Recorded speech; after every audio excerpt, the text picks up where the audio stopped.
Vous êtes en compagnie de Radio Taïwan International et tout de suite, Jean-Yves Heurtebise vous présente son émission Géopolitique en Asie.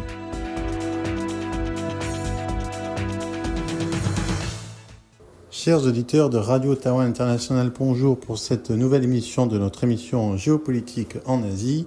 Nous allons revenir sur la visite du président français Emmanuel Macron en Chine et sur la rencontre entre les deux dirigeants de la France et de la République populaire de Chine. Donc on va essayer d'analyser un tout petit peu les éléments qui sont liés à cette rencontre et en essayant de faire une compte rendue, on va dire plutôt direct, assez franc, et en essayant de voir en fait ce qu'on peut en tirer quelques temps après cette rencontre. Alors d'abord, la première question c'est faut-il être déçu si les résultats de ce voyage du président de la République française en Chine sont plus faibles que ce qu'on pouvait l'espérer, c'est-à-dire que d'une certaine manière, on n'espérait pas grand-chose, pour être tout à fait honnête, de cette visite, de cette rencontre entre Emmanuel Macron, président français, et Xi Jinping. Mais c'est vrai que les résultats, d'une certaine manière, ne semblent pas nous permettre de revenir sur cette attente qui est basse, et je dirais même au contraire, on a quelque chose qui est encore moins, on va dire, prometteur que ce qu'on pouvait déjà attendre. Donc, il faut rappeler déjà quelques faits. Déjà, cette visite du président Macron, elle fait suite à la visite du roi d'Espagne à Pékin. C'était un voyage d'État, d'État de 2 jours, du 3 au 5 décembre, celui d'Emmanuel Macron. Ça précède donc la visite du président Macron début décembre en Chine. Ça fait donc suite à celle du roi d'Espagne à Pékin. Ça précède ceux qui vont venir début 2026 du chancelier allemand Friedrich Merz et du premier ministre britannique Keir Starmer. Donc on peut ici se questionner déjà. La première question, c'est ce qu'on voit là, c'est que les dirigeants européens, des nations européennes, se présentent en Chine, chacun avec un objectif en fait assez particulier et avec des résultats qui sont en fait de moins en moins probants en termes d'affaires nationales.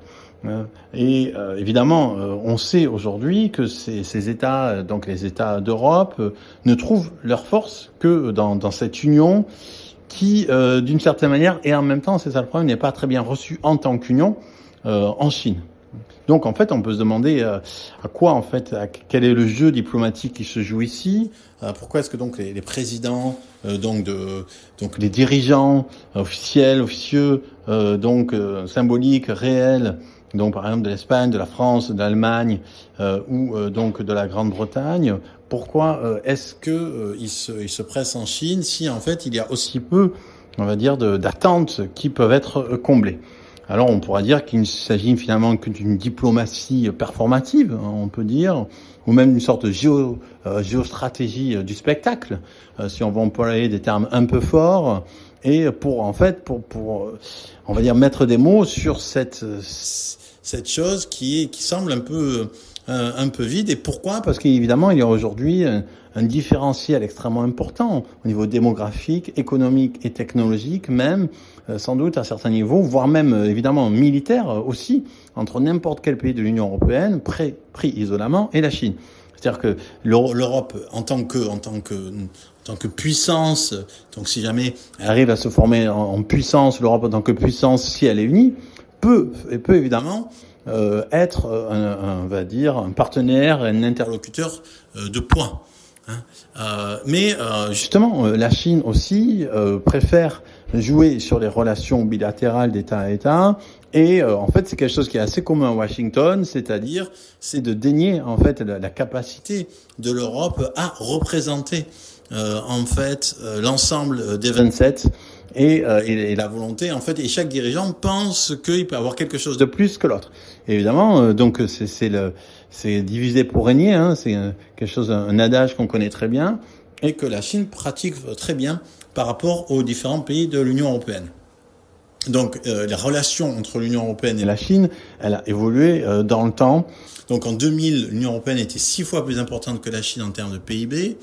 Et cette dernière, elle fait désormais jeu égal avec celle-ci. C'est-à-dire qu'aujourd'hui, donc en 25 ans, la Chine a rattrapé son retard avec l'Union européenne en termes de PIB. Et donc, elle se place en fait au même rang qu'elle.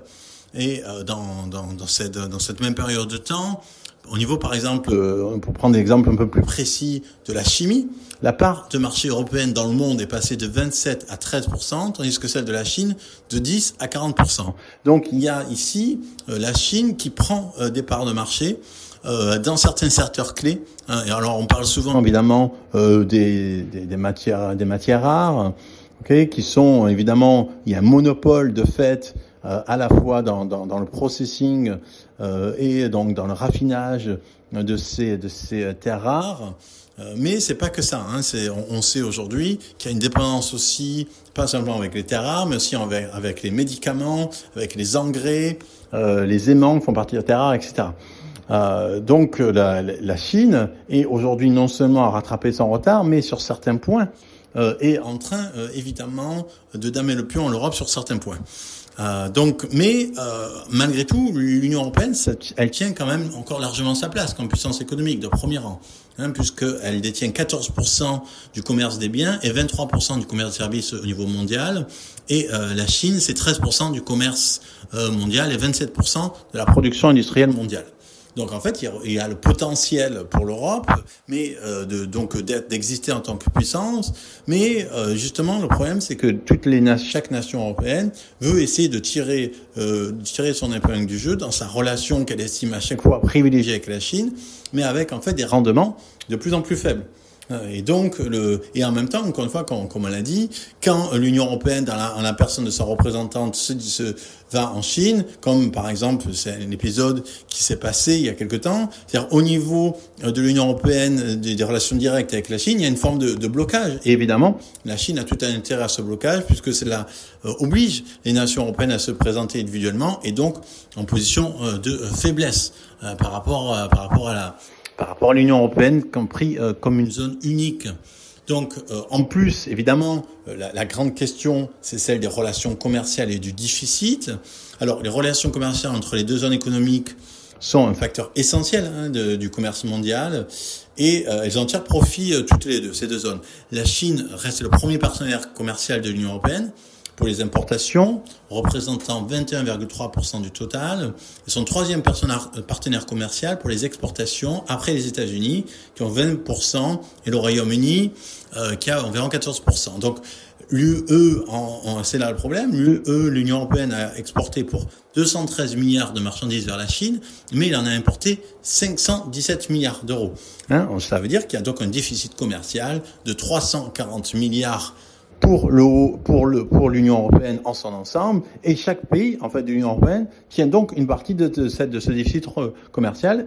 Et la France n'est pas une partie négligeable de cette dette commerciale que les pays de l'Union européenne ont envers la Chine. C'est pour ça que très récemment, quelques jours après son retour en France, le président Macron a dit très très clairement qu'il y avait un problème structurel dans la relation économique avec la Chine et que c'est quelque chose sur lequel il va falloir il va falloir régler, même si évidemment le problème c'est quel est le leverage, comme on dit en anglais, quel est l'outil de pression, quel est même le bargaining chip, comme on dit en anglais, c'est-à-dire que quel est le levier d'action, quel est le point de négociation que la France peut utiliser par rapport à la Chine.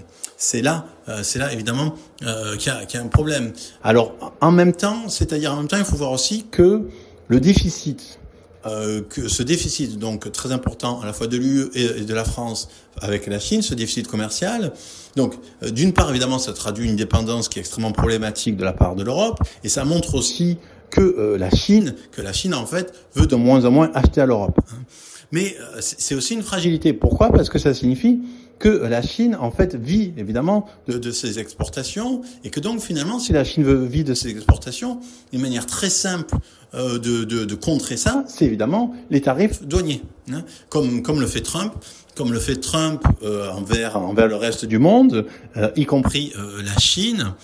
Pourquoi ? Parce que en fait la Chine, d'un côté, elle a besoin du commerce mondial pour prospérer. Ça a été la base de son essor mondial.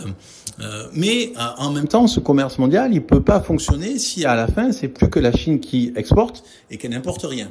Or, c'est un peu la situation en fait qu'on est vers laquelle on est en train de se diriger, hein, avec par exemple toute l'idée de dual circulation, c'est-à-dire de circulation double, ce concept en Chine. On voit que la Chine en fait essaye d'un côté d'exporter tout ce qu'elle ne peut pas vendre chez elle, et de l'autre de produire tout en Chine pour ne pas avoir importé chez le voisin. Et donc là, ça crée, on est dans une situation qui est un peu complexe, un peu dramatique. Pourquoi ? Parce qu'en fait, on n'est pas dans une situation finalement en 2025 très loin de ce laquelle elle était en 1792. Hein, rappelons-nous donc quand Lord McCartney sera en Chine pour essayer en fait d'avoir une balance commerciale un peu plus équilibrée. Pourquoi ? Parce que en fait le Royaume-Uni à l'époque importait énormément de thé de la Chine, et ce thé il était payé en lingots d'argent, et donc en fait à un moment donné le Royaume-Uni était en manque de ces lingots d'argent. Il avait un déficit commercial à cause de ces importations qui venaient de la Chine qui était extrêmement important. Et donc le McCartney est allé en Chine, a voulu donc rétablir la balance commerciale en vendant les produits chinois, et de façon très fameuse, on sait, donc Qianlong, l'empereur des Qing, a dit, hein, l'empereur, donc pour citer, hein, l'empire céleste possède tout en abondance et ne manque d'aucun produit à l'intérieur de ses frontières, et il n'est donc nullement besoin d'importer les produits manufacturés des barbares étrangers. Donc, et c'est quoi la conséquence de ça ? La conséquence de ça, c'est que la Chine exporte, et la Chine ne veut pas importer, et à ce moment-là, qu'est-ce que fait le Royaume-Uni ? C'est l'opium.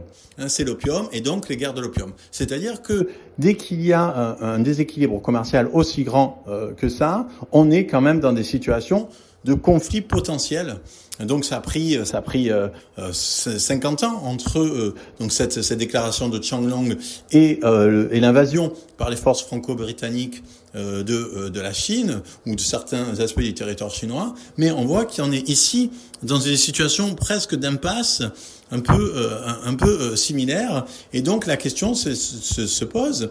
Elle va se poser de plus en plus face à un pays qui veut presque tout exporter sans presque plus rien importer. En fait, qu'est-ce qu'on peut faire ? Donc évidemment, la guerre n'est plus une option, et donc c'est pour ça que donc on sait que Nicolas Dufour, le président de la BPI France, a dit que la seule solution pour l'Europe, c'était de se fermer temporairement, ou en tout cas d'avoir un certain nombre de droits de douane. Mais justement, c'est quelque chose qui n'était pas au menu de la rencontre entre le président Macron et Xi Jinping, de sa visite du président Macron en Chine. Et c'est donc les attendus et les résultats de cette visite. C'est sur quelque chose sur lequel on va continuer à réfléchir et qu'on va analyser ensemble la semaine prochaine.